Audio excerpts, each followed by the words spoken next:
하나님의 말씀을 통해 은혜를 나누고자 합니다.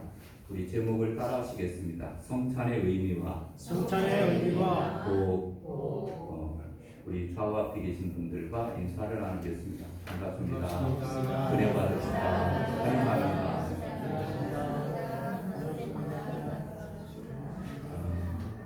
오늘은 마태복음 26장 26절에서 30절 말씀을 가지고 성찬의 의미와 독에 대해서 살펴보려고 합니다.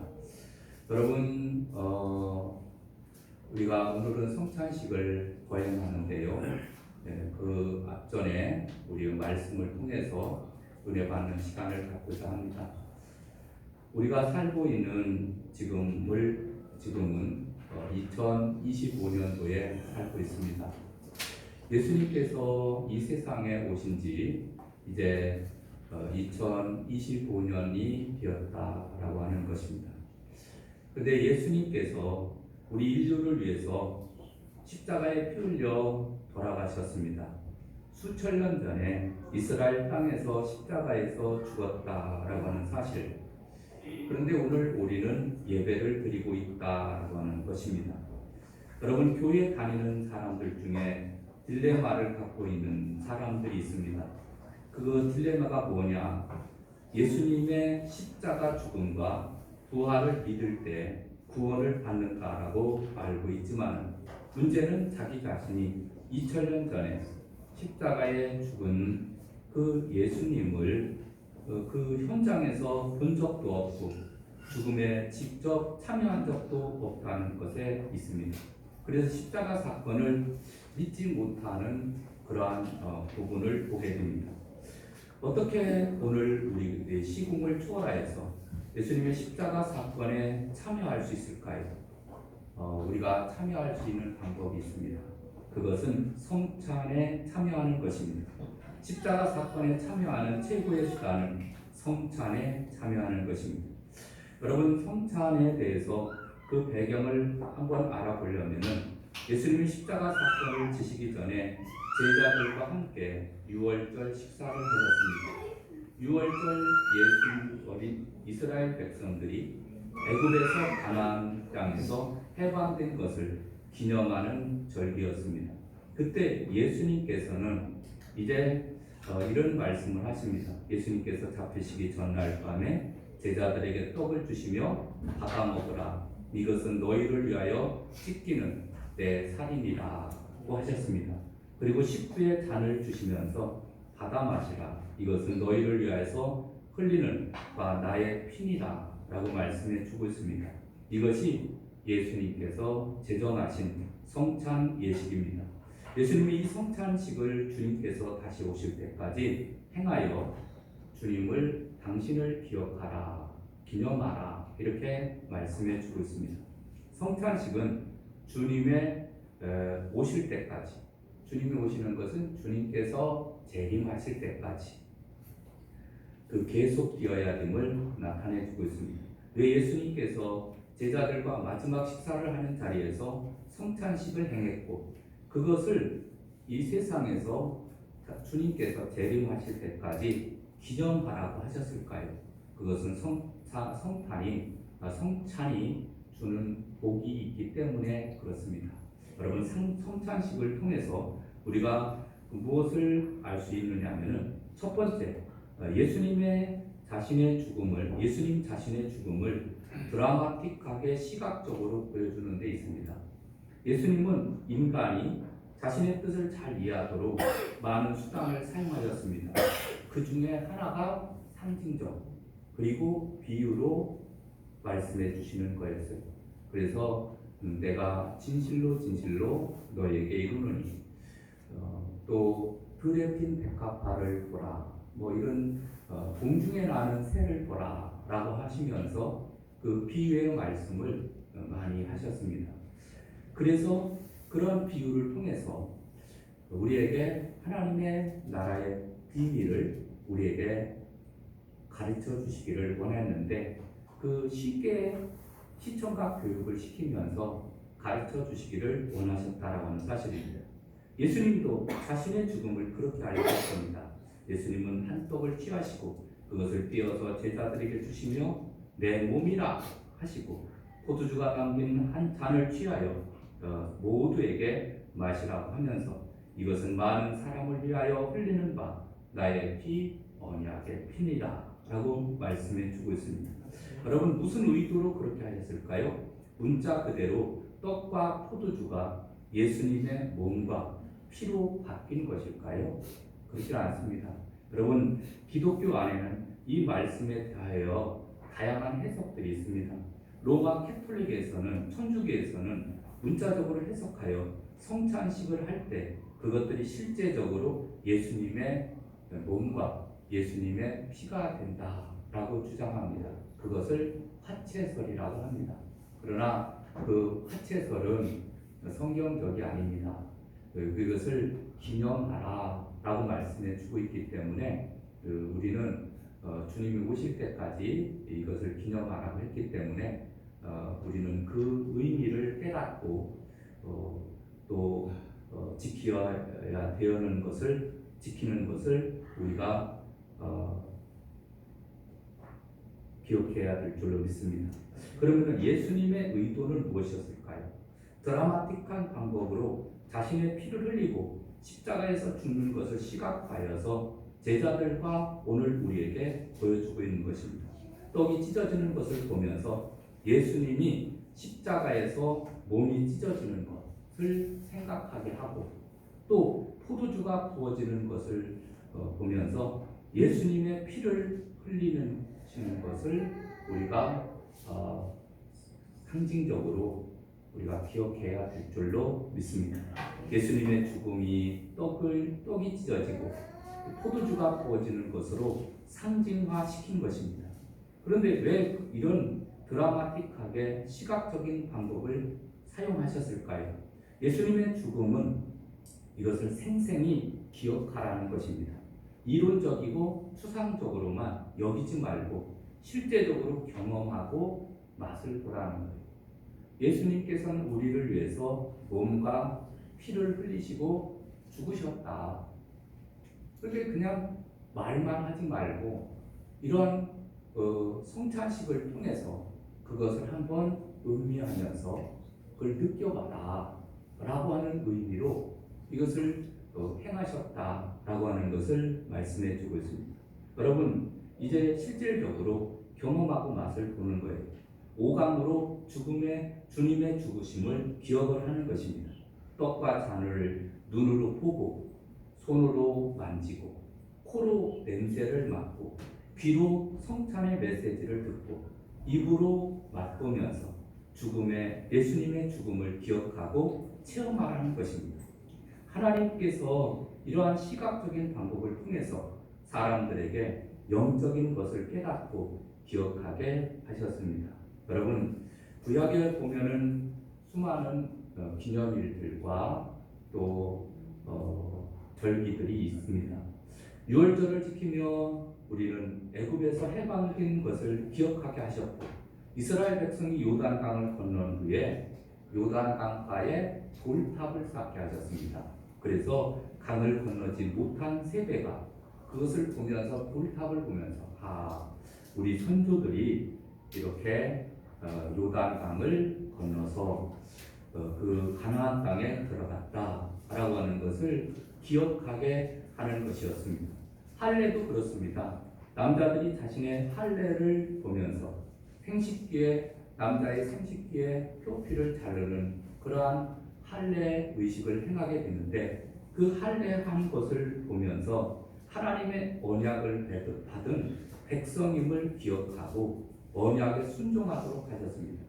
신약의 물세례도 그런 것입니다.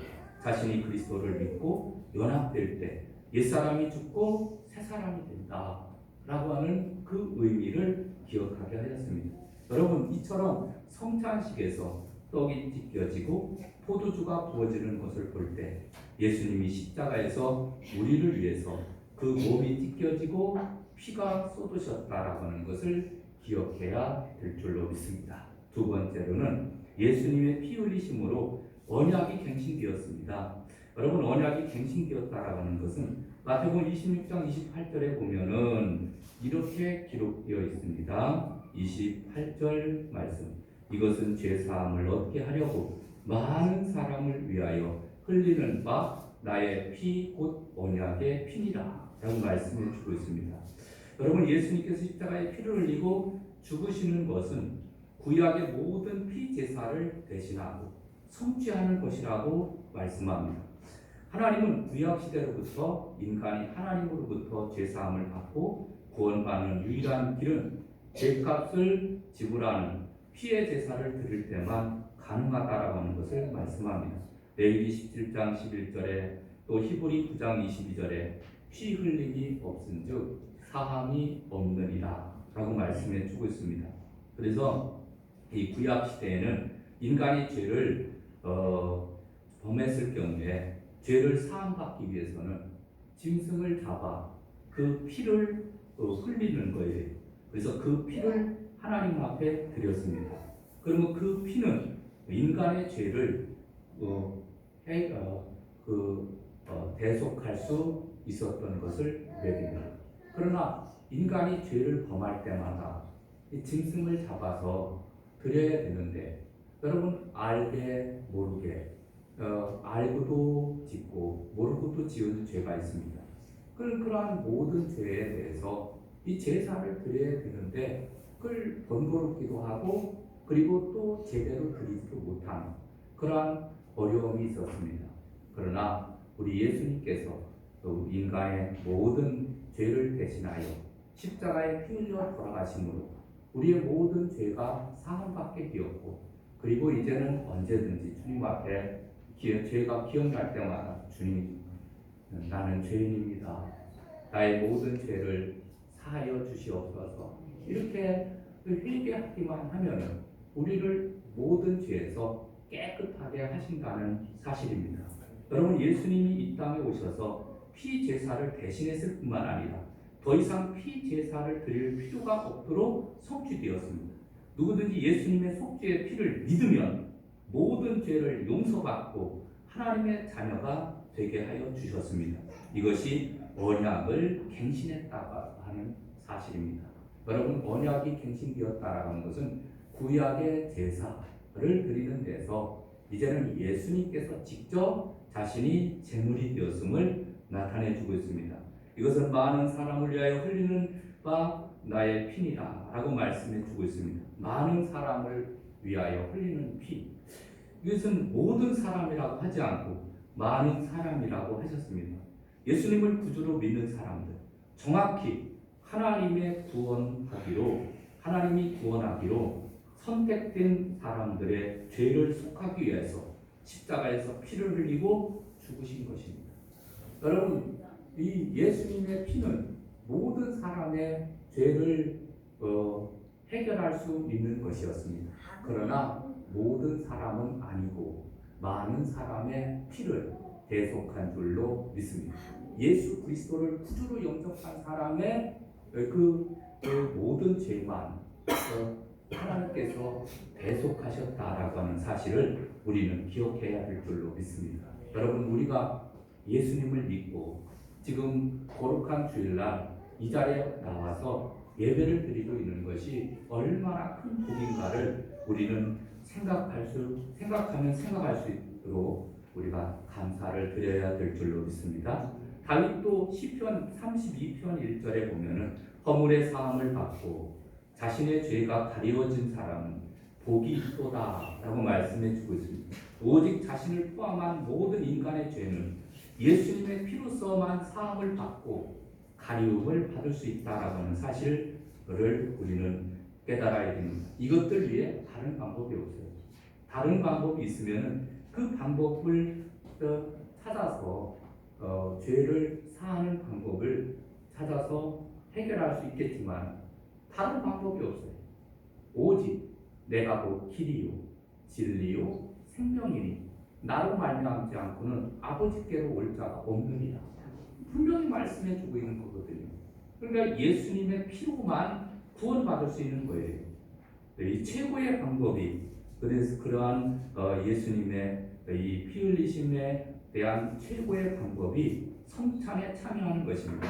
우리가 찢겨진 떡과 부어진 잔을 먹고 마시면서 실제로 예수님의 죽음을 믿음으로 받아들인다라고 하면 성경 안에서 시공간을 초월해서 십자가의 예수님과 연합이 되는 줄로 믿습니다. 세 번째로는 예수님의 재림과 그가 가져올 천국의 부유함을 소망하라는 의미입니다.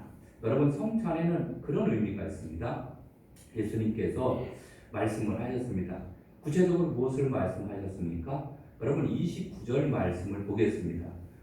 그러나 너희에게 이르노니 내가 포도나무에서 난 것을 이제부터 내 아버지의 나라에서 새 것으로 너희와 함께 마시는 날까지 마시지 아니하리라 하시니라 라고 말씀해 주고 있습니다. 이제부터는 내 아버지의 나라에서 새 것으로 너희와 함께 마시는 날까지.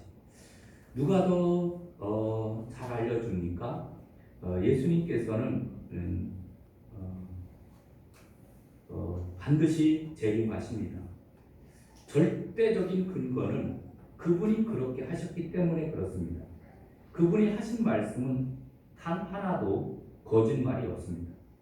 십자가에서 죽고 부활할 것이라고 한 그대로 되었고 부활로 승천할 것이라고 한 그대로 되었습니다. 그분이 다시 오신다고 하셨기 때문에 분명히 예수님께서는 다시 재림하실 것입니다.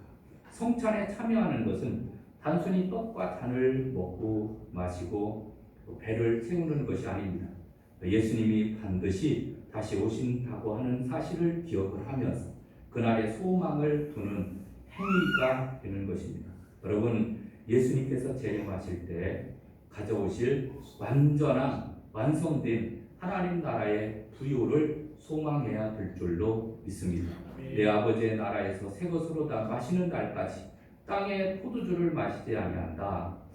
완성된 하나님 나라에서 성찬식을 갖는다라고 하는 사실입니다. 그래서 다시는 그러한 결핍이 없는 천국의 부유와 배부름을 묘사해 주고 있습니다. 우리가 떡을 먹고 배부름을 해결하고 포도주를 마시면서 가람을 해결하였듯이 천국에서 예수님으로 말미암아 일체의 결핍과 가람이 해결되고 풍족하게 될 것을 우리에게 말씀해 주고 있습니다. 그것이 비유로 우리에게 한 가지 비유로 그것을 말씀해 주고 있는데 그 마태복음 22장에 보면은 천국의 비유입니다. 천국은 자기 아들을 위해서 혼인잔치를 베푼 어떤 임금과 같으니 라고 말씀해 주고 있습니다. 혼인잔치의 기쁨과 먹을 것이 넘치듯이 천국은 어떤 나라냐? 바로 그런 나라예요. 우리는 이 땅에서 천국의 기쁨을 잠시 맛보는 거예요. 여러분, 성찬식을 거행을 하면서 우리는 이 천국의 의미까지 우리가 그 깊이 생각해야 될 줄로 믿습니다. 그냥 떡 한 덩이 먹고 그리고 포도주 한 잔 마시고 그것으로 끝나는 것이 아니라 이 넓은 그러한 깊은 의미가 있다라고 하는 것을 우리는 기억해야 될 줄로 믿습니다. 한 가지 더 말씀을 드리고 말씀을 맺습니다. 여러분, 성찬식에 참여하는 성도들이 해야 할 일이 있습니다. 고린도전서 11장 26절에 보면 너희가 이 떡을 먹으며 이 잔을 마실 때마다 주의 죽으심을 그가 오실 때까지 전하는 것이니라 라고 하는 말씀이 있습니다. 성찬식에 참여하는 성도들은 해야 할 일이 있습니다. 그것은 주님이 재림하실 때까지 십자가에서 죽으셨다가 3일 만에 부활하신 예수님을 전하는 거예요. 예수 믿고 구원을 받으십시오. 주 예수님을 믿어야 됩니다. 예수님을 전해야 됩니다. 십자가에서 죽으시고 부활하신 예수님을 믿을 때 구원받고 영생을 얻게 되는 줄로 믿습니다. 이것을 전하는 것이 성도의 사명이고 성찬에 참여하시는 여러분, 이것을 잘 기억하며 전하는 삶을 살아가야 될 줄로 믿습니다. 사도행전에 보면은 초대교회 제자들이 성도들이 가는 곳마다 전한 것이 예수님의 십자가와 죽음과 부활이었습니다. 죽은 자가 살아났다라고 하면은 그 죽인다고 위협을 했지만 아랑곳하지 않고 예수님께서 죽으심과 부활을 전했습니다. 여러분, 이것이 복음의 핵심이거든요. 복음이라고 하는 것은 예수님께서 나의 모든 죄를 지시고 십자가에서 죽으셨다. 그리고 3일 만에 부활하셨다. 라고 하는 것이 핵심입니다. 여러분, 우리 모든 사람들도 언젠가 죽습니다. 그리고 다시 부활할 날이 오게 될 것입니다. 그때는 천국에서 기쁨과 즐거움으로 하나님을 찬양할 때가 이룰 줄로 믿습니다. 여러분, 소망 가운데 흔들리지 말고 믿음 생활을 해야 될 줄로 믿습니다. 여러분, 사랑하는 성도 여러분, 여러분만이 세례받은 여러분만이 이 예식에 참여할 수 있는데, 세례를 받았다라고 하는 것은 교회 앞에서 예수님을 나의 구주로 믿고 고백했다라고 하는 것이 그게 자격 조건이 되는 겁니다. 여러분, 성찬식에 참여할 수 있는 조건은 뭐냐? 예수님을 나의 구주로, 나의 주님으로 고백한 사람만 세례받거든요. 세례받은 사람만 또 예식에 참여할 수 있습니다. 여러분, 이것은 하나님의 자녀된 사람들만 참여할 수 있는 거예요. 이것은 세상 사람들은 참여할 수 없습니다. 이거 별거 아닌 것 같지만 정말 아주 귀한 것입니다. 여러분, 이 귀한 성찬식에 우리 모두가 참여해서 하나님께 영광을 올리시기를 주님의 이름으로 축원합니다. 이 시간은 우리 찬송가 드리겠습니다.